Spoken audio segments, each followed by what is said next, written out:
Bonjour, la leçon d'aujourd'hui portera sur l'aire d'un rectangle. Voici les objectifs d'apprentissage. À la fin de cette leçon, vous devriez être en mesure d'effectuer les deux tâches suivantes, soit connaître la formule de l'aire d'un rectangle et calculer l'aire de celui-ci. Pour être en mesure de calculer l'aire d'un rectangle, il est important de revoir les propriétés de l'aire.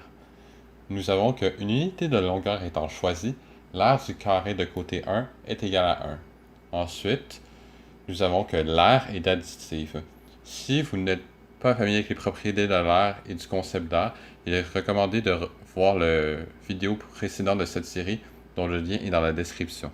On se rappelle de la figure de base qui est le carré unité. Ce carré est construit de telle façon que chacun de ses côtés mesure une unité. Pour ce carré, son aire mesure donc une unité carrée. Donc ici on parle d'unité, mais ça peut être des centimètres. Par exemple, si c'est l'unité de centimètre, on aura une aire de 1 cm². La deuxième propriété à visiter consiste à l'additivité de l'aire. Donc prenons par exemple un carré de dimension 3 par 3.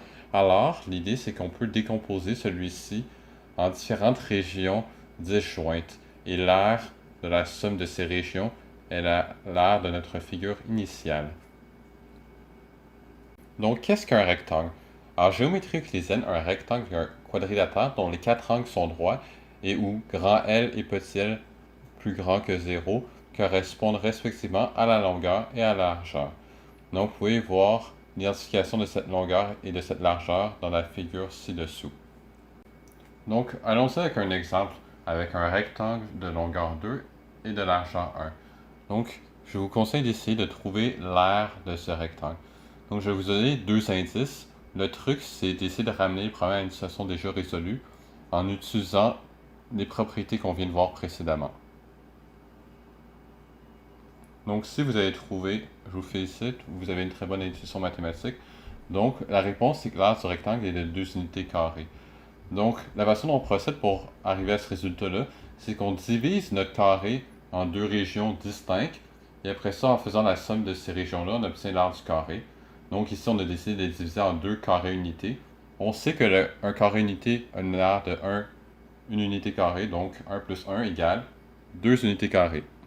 Allons-y avec un exemple un peu plus complexe. Un rectangle de longueur 4 et de largeur 2. Quelle est son aire? Donc si vous avez trouvé l'aire, félicitations encore une fois. La réponse est 8 unités carrées. Donc, encore une fois, on divise le rectangle en carrés unités et on se retrouve avec 8 carrés unités. Donc ici, vous constatez que c'est juste le nombre de carrés horizontalement fois le nombre de carrés verticalement. Donc 2 fois 4, 8. Allons-y avec un exemple d'une complexité encore plus élevée, c'est-à-dire un rectangle dont la longueur mesure 4,1 unités et la largeur 2,2 unités. Donc un conseil pour calculer l'aire de ce rectangle, c'est d'essayer de trouver une formulation inspirée de l'exemple précédent.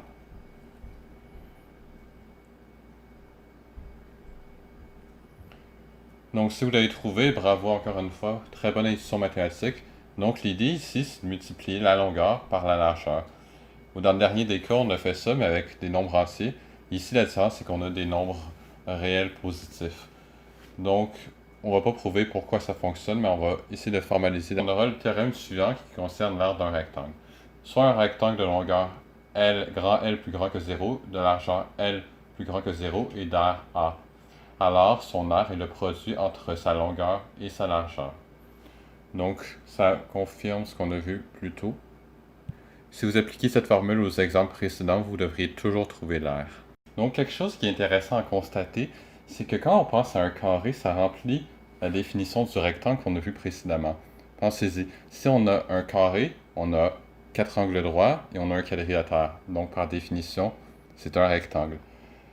Par conséquent, un corollaire, c'est-à-dire une conséquence du théorème qu'on a vu précédemment, c'est que l'aire d'un carré se calcule de la même façon que l'aire d'un rectangle, c'est-à-dire la longueur fois la largeur.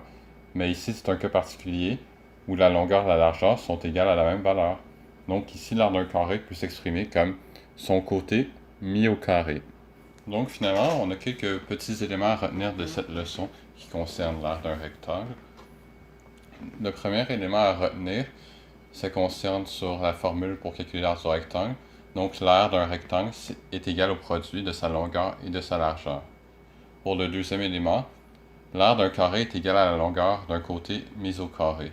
Par contre, on a juste besoin essentiellement du premier élément car on a vu que le carré est simplement un cas particulier de rectangle. Et voici les figures à l'aide des formules.